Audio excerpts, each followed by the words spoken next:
நன்றி. பிறர் உங்களுக்கு சில பொருட்களை கொடுத்தாலோ அல்லது உதவி செய்தாலோ அவர்களுக்கு நன்றி செலுத்தவும்.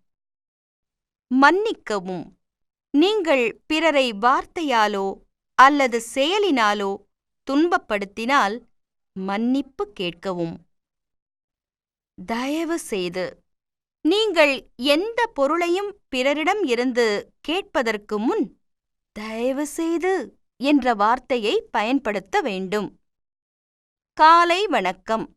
காலையில் நாம் ஒருவரை முதன்முறை சந்திக்கும்போது காலை வணக்கம் சொல்ல வேண்டும். பகிர்ந்து கொள்ளுதல். நம்மிடம் உள்ள பொருட்களை மற்றவர்களுடன் பகிர்ந்து கொள்ள வேண்டும்.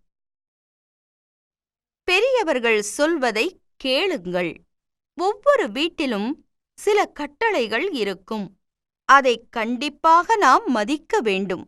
அடம் பிடித்தல், எதிர்த்து பேசுதல் கூடாது. பெரியவர்களை மதியுங்கள். மற்றவர்களுக்கு உதவுங்கள். துன்பப்படுகிறவர்களை பார்த்தால் நாம் அவர்களுக்கு உதவி செய்ய வேண்டும்.